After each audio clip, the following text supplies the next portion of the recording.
What I'm about to show you will dramatically reduce the time it takes to put together a solderless breadboard project, incorporating potentiometers, connectors, switches, displays, relays, or just about any other electronic component.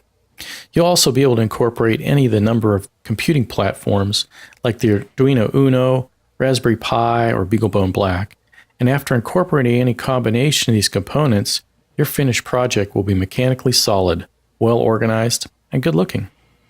I hope I've got your attention because now I'm going to show you how it's accomplished. First, we start with a base to mount everything on. This 1/8 inch thick tough plastic base has a grid of holes on 1/4 inch centers. The holes are sized to accept number 4 thread forming screws for plastic, and the hole spacing works perfectly with these screws. Now, all we have to do is make our component mounting hole spacing compatible with this 1/4 inch pitch grid. To make computing platforms like the Arduino compatible with the 1/4 inch pitch grid, an adapter plate is employed. The adapter plates are simple 1/8 inch thick plastic plates with a set of holes that match the mounting hole pattern of the computing platform and another set of holes in the corners of the plate that are compatible with the 1/4 inch grid. Again, thread forming screws are utilized to anchor the computing platform to the plate along with nylon retaining washers to act as spacers, providing clearance between the bottom of the computing platform's circuit board and the adapter plate. Now, with a computing platform mounted on an adapter plate, the whole assembly can be easily attached to the perforated base. This same technique is also used to adapt solderless breadboards, so they are also compatible with perforated base. Solderless breadboards of all sizes, like 170 point, 400, 830 point, all can be adapted by utilizing an adapter and 2 or more flathead number 4 thread forming screws. The flathead screws are installed through the adapter and into the bottom of the solderless breadboard.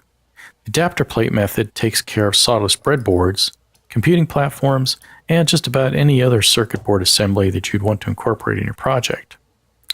Now, what about all those electronic components that aren't compatible with solderless breadboards?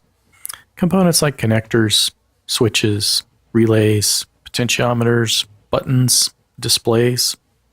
Well, most all these components are designed to mount on circuit boards, so that's what we're going to do. Each one will be independently mounted on a circuit board along with at least 2 mounting holes that are, you guessed it, compatible with the 1/4 inch grid. Clean and simple. That takes care of the mechanical part of the system. Now for the electrical part. We'll do it the same way as it's done on the computing platforms with the socket headers. But we will use dual row socket headers instead of single row, and we'll connect the sockets on the adjacent rows together so that we'll have 2 physical connection points for each electrical point. This way we can jump multiple electrical points together to form larger networks. This is especially useful with ground and power supply connections. Also, dual row headers are more mechanically stable and rugged than single row headers. So that makes these modules optimized for our purpose.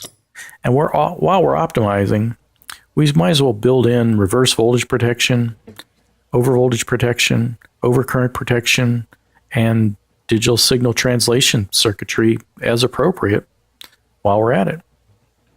So there you have it, all the ingredients for the perfect rapid prototyping system, which I call the P250 system. Thanks for watching.